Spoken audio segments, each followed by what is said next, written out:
Hello, everyone. Welcome to a Talk to the Animals Facebook Live, and I have a very special guest, Miss Alicia Tietzel. All the years that we've known each other, you still can't say my name right. Hello. Yeah, I know, but I like to say it that way because teat. It's like it reminds me of boobs, Cow basically, and teats. yeah, Oh, exactly. human boobs. Well, yeah, both. Many images simultaneously. So there you go. If we haven't got your attention with boobs by now, then there's something seriously wrong. So, Yeah. Hey, but thanks so much for having me, Saul. talking of teats and cows, I was we've had a lot of like floods in our area, and I was talking to someone about like the animals that would have been caught in the floods, and cows basically can swim for a certain distance, but definitely not for like 3 days, in a row. uh, and I really wonder what the cows and the horses and everything like that would actually choose if they were able to just kind of escape, like there was no fences or barriers. Because I know that a lot of animals, when there's a disaster or something occurring, they will just move because they just know they need to get out. They need to go to higher ground. And I know you've spent a lot of time like on farms and with animals in those kind of situations. Do you have any like stories or things that you've seen that animals have chosen? Yeah, yeah. I've seen some some stuff. I've seen some things, Yeah. Um, Does anything spring to mind not as so a much about floods, but about fires. What springs to yeah, mind a lot, and like you raise a really interesting point, Saul, that they just know. They follow the knowing and they get out of there. And they animals generally don't have such a same point of view that we have, and they are aware of what's coming well before you know it comes. And I once upon a time used to be in the fire brigade, and years ago we were having a state of emergency with regards to fires, not necessarily floods. And I remember having to backburn, so um, walk through a section and actually light a fire that would push into the front of the fire so that it would stop the fire from coming that way. And I remember at the time, I didn't have the tools that I have now, but I remember at the time seeing the animals in the fire and be there with what was going on with the fire, and much the same with the floods as well. And um, I love these tools because it's something that I've had to work through a lot, because I'm the type of person that if I see harm come to any animal, it kind of is like a, a surprise in my yeah, world. And I must admit, I'm still the one that has a moment when I hit a bird in the car as well. So um, I'm not sure if that's where you wanted to go, but that's what sprung to mind when we were talking about sort of natural disasters and fires in Australia, and floods in Australia, and yeah. extreme And weathers. exactly. And I think, it seems like that's happening more and more with, greater and greater severity. And, the last fires, I know a lot of the like koala population was wiped Mm, out, and a lot of them needed rescuing. And, obviously as people, yeah, there is that connection to animals where it's like it does sometimes feel like you're losing a limb when you see like an animal die or something, and sometimes even more for some people. So it's like, I guess, uh that's also sort of recognizing, I think, like you were saying, the tools that we have, and one of them for me is that awareness that like animals don't really have a point of view of so much as we do about like owning their body. They're much more willing to kind of go, okay, I will come back and choose another body. um, but also just that, like you were saying, they do know, but sometimes even like knowing is just not enough, like it's not quick enough, or there's not enough time to get out, or, it just sort of, they're in the wrong place at the wrong time. Just like what happens with people. But I guess one thing that I really have noticed as well is that often the signs of something that is going to occur shows up way before it actually does. And I think that's something that we and animals actually receive a whole lot of without maybe like acknowledging it. And I wonder as well if we were willing to kind of listen a little bit more, and observe a little bit more what the animals were actually kind of like choosing before some of those disasters. Would it be a different reality, for us if we were willing to pay a bit more Yeah, attention, I 100%. guess? Yeah, Yeah. animals are a great barometer of what's to come and what's going on. If you're willing to be with the animals in that way and communicate with the animals in that way. I mean, how often do we out there see the ants come into our home and think, ah, oh, bloody ants, they're in my sugar again, or they're into my honey again, or they're eating the silicon in the shower, which is what's going on here at the moment. We've had a lot of rain.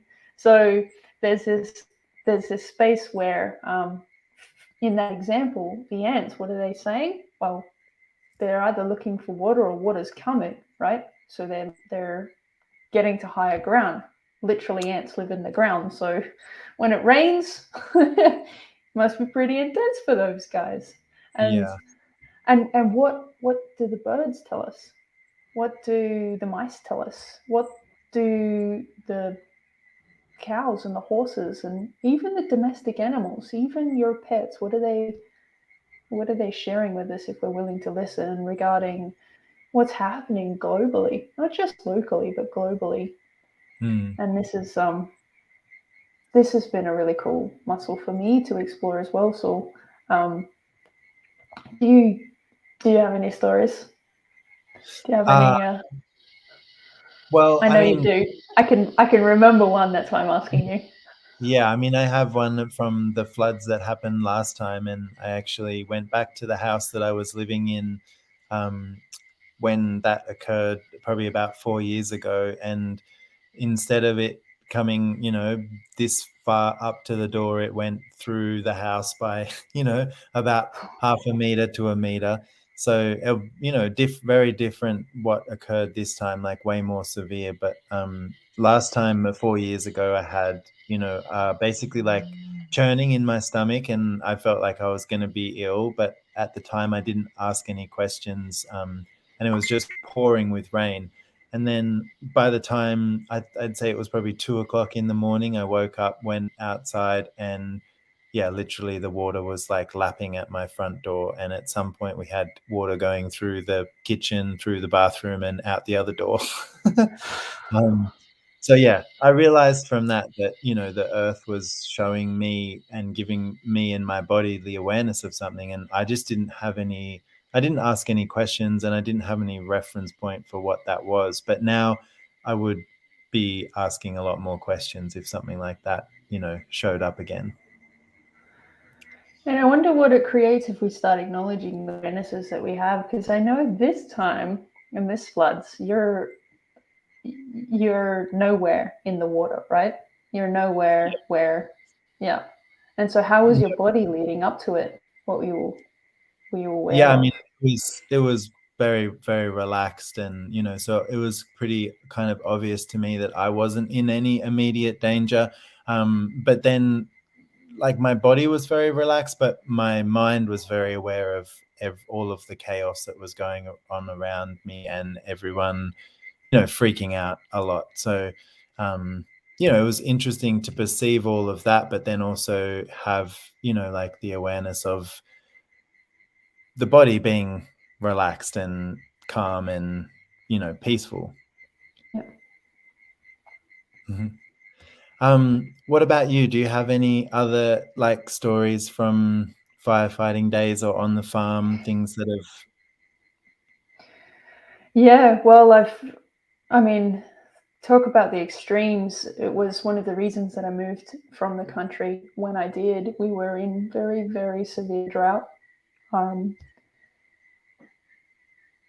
like very heartbreaking severe drought. Like, haven't seen rain for years and years and years. And in at that time, I was working on a cattle station. I was working with sheep and ewes in particular, and you would see the mobs or the herds, the groups of animals that normally would have two joinings a year. So you'd if they're sheep, you'd have two times where they'd get pregnant and then have baby lambs, right?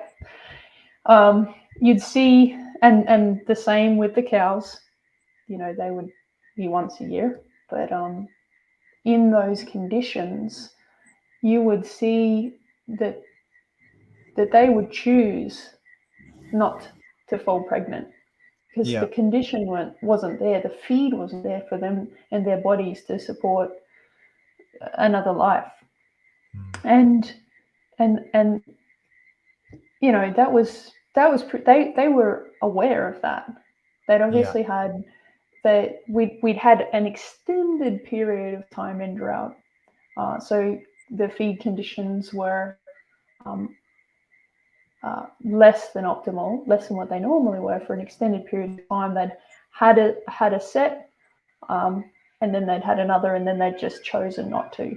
So we knew Mm. that these animals were great stock, as it were, but they were choosing to be aware of what was coming in the future, and it turned out to be a true blessing because there wasn't feed in that time. There wasn't the sustenance there to keep them going. So they were aware of that, which is, I'm very grateful. Yeah. And I mean, that's such an amazing, I guess, like life lesson for us as well. Like how often do we avoid those awarenesses of, when there's not enough, or it's just not actually going to create more to choose something, and we just sort of choose it anyway, and kind of stumbling blindly rather than really being willing to kind of like, I guess, deeply listen to the awareness that the earth's giving us. And um I think as well, like when we talk about receiving from the earth, you might be like, well, what the hell, what is that? But I guess for me, what's really helped and what's worked is knowing that like my body is made up of the earth and my body came from the earth and will go back to the earth. So, if the earth can talk to the animals, which are also made up of the earth, then hey, sure, you can talk to my body. And it's like, so how can we start to actually establish that communication where we are able to actually receive that information? Because it's been that awareness, whatever you want to call it, it's been given, and sometimes the animals will pick it up and we don't, and sometimes we pick it up and maybe the animals don't. So like I think it's about acknowledging what we are aware of, and then what we're also not being aware of that we could be aware of. Yeah, there's a great, at least in my world, there's a great space to be with the animals, to learn from the animals, and to um, learn about that communion with the earth that's available through them and the gift that they are, and all of them, all of the animals. Yeah. Yeah. And, I mean, they bring so much joy, and they're also very unique in the energy that they provide to every ecosystem. So it's like, when an ecosystem is thriving, it's because you have all animals contributing. And I think we can be part of that too. We just have to change the way we're doing things a little bit and listen a little bit more. And maybe talk to the animals is one of the things that can actually create more of that in the world. I read I this. Yes, Can I say one more? I read yes. this book years ago, and I'll see if I can find the title of it. Um, that was about a guy in Australia, and he bought a property, And the guy that owned the property before him had a deal with the kangaroos. Now, it was a farming property. It was cropping, so they were planting crops for harvest. And the deal that the previous owner had was, you can eat up to this. I'm going to create this for you. This is where you're allowed to eat. And in exchange, and there's a little bit of a story. In exchange, we won't cull you anymore, because in Australia, kangaroos are pests quite often. They will come in and they will destroy a crop overnight. You will, and then your livelihood is gone. So they were coming in, culling the kangaroos to keep them off the crops, so that they could harvest. And he had created a deal with the kangaroos that they were not to eat his crop, and he would plant this, and they were allowed to have all of this section, and in exchange they weren't to cull. So years go by, and the kangaroos don't eat the crop. And he sells the property to a new guy who comes in, and the very first thing he does is, oh my God, we've got a kangaroo plague here. He gets in the guys to come and cull the kangaroos. And what do you know it? After all of these years of them not eating his crop, it was decimated overnight. Yeah. And he did it again, and he did it again, and he finally went to, and I'm not sure what sort of time period, he went back and said, hey, how did you, like, I saw your inputs, I saw your outputs, how did you keep them off here? He said, I just talked to them. I just gave them the deal. This is where he laid out his deal with the kangaroos. And I kid you not, this is so cool. Like, I remember reading this book and going, wow, that's so cool. And I've played with it a little bit over the years, but those sorts of things can be possible, even with wild animals. And so moving right along, he made the same deal. He apologized for culling them and their numbers, and he said goodbye to the guys that were coming in and doing that, and he was able to harvest full crops and come back to production. I love that. And that's such a great story about how, we can create with the animals, not against each other. And yeah, there's lots of people saying, wow, what a cool story, and talking about different things that have shown up in their house and their lives. So we could talk forever about animals. Basically, yes. Yes, but we won't. But thank you so much for coming on and having a chat. And it's and been tomorrow. Yes, tomorrow I have a talk to the animals introduction. So if you're interested in more, come and play, and you can find it on my website, wynne-jones.com. We would love to have you. These tools have literally changed everything, and not just with regards to animals, although that's what we're all about. Talk to the animals. So if you can join us, there's loads more cool stories and conversations to have. Yeah. And there's actually a Facebook group called Talking to People Who Talk to Animals. And Alicia and I have done a video on there, and a few other people as well. So if you're interested in more conversations about talking to animals, check that out. Yeah. Thank you so much. I will Thank you, Saul. talk to you soon. Bye. Yeah. Bye, everyone.